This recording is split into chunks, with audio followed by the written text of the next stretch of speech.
there, everyone. Welcome to my series where I talk about the books that I read during 2019 and I review them. Today is going to be kind of a cutback to my best and worst with an author that I read one of their books and I really, really loved. This one is from KJ Charles, and this is the first of her Magpie Lord series. So the first one is called The Magpie Lord. This one, I honestly didn't know what to think of it when I first started, and I honestly didn't almost go through with it after the first few chapters. Because this one follows a man named Lucien Vaudry. He's mostly regarded as Crane in the book, so it was a little odd trying to get to who this was. But Crane is the... I can't call him a bastard child because he actually does know who his father is, but he's basically the youngest in a family of, best way to put it, bad people. His father was he was notorious for fixing things, being just a bad guy. He famously fixed it so that his Crane's older brother didn't get in trouble for anything that he did, and his brother was constantly chasing women and hurting them, which is actually what ended up leading to the events of this book.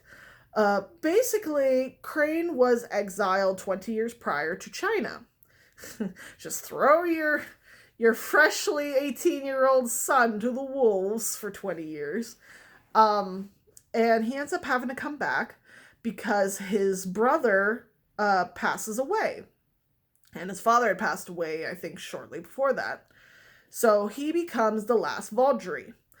And that's not a title that he particularly cares for. He actually hates his family name. But the minute that he gets to his home, he is struck by a Black Depression so bad that he nearly attempts suicide 3 separate times. And he is stopped each time. Now, normally, suicide is beneath him. He's not someone who ever has let that kind of thought roam into his mind. But 3 separate occasions where one of those times, the last time you actually see it, he tries to hang himself from, like, the tower. It's nuts. He has no idea that he's doing it when he's in that mindset. And it gets so bad that they think that there's actually a curse on the house. So they call up this man named Stephen Day, who is supposedly they call him like a witch doctor or a voodoo man. But he is basically a practitioner of magic. And Stephen actually has a hatred for the Vaudrys, especially the father, because he basically destroyed Stephen's dad. And he is only helping him because this is a level of magic that is not okay. And the most horrific thing I'd ever heard, because I was listening to this on audiobook, was all of a sudden this white tufts of hair started coming out of Crane's mouth and literally choking him to death. And it was so violent that Stephen had to have Crane's manservant basically pin Crane to the floor so that he could use his magic to forcibly clear his airways. It was violent, and Crane was freaking out because he has no idea what the hell's going on.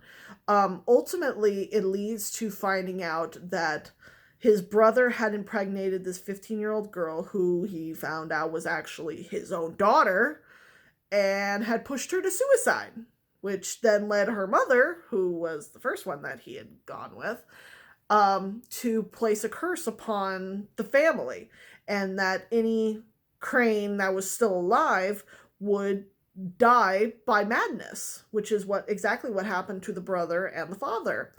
And ultimately, it took Stephen and Crane working together to stop this. And it was just a roller coaster. And I honestly felt very bad for Stephen because the magic system in this world is physically draining because he's a short man. They actually call him the short ginger. And in this, every time he uses his magic, it actually takes away a lot of his body.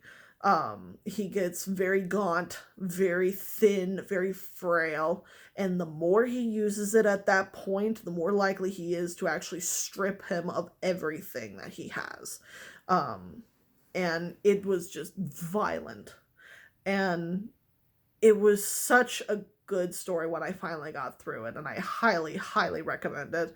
I do eventually want to read the rest of the series. I just haven't gotten the gumption up to read it because that was a roller coaster, that first one. Woo!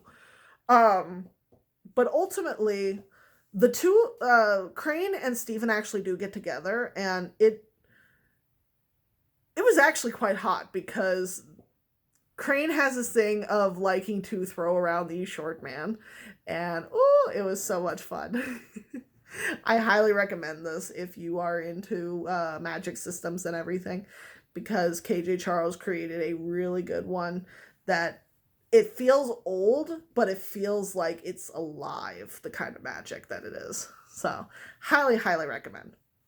All right. Thank you all for watching. I will see you in the next video, and you all enjoy your reading time, because I know I'm probably going to be enjoying it when I get through the rest of the series.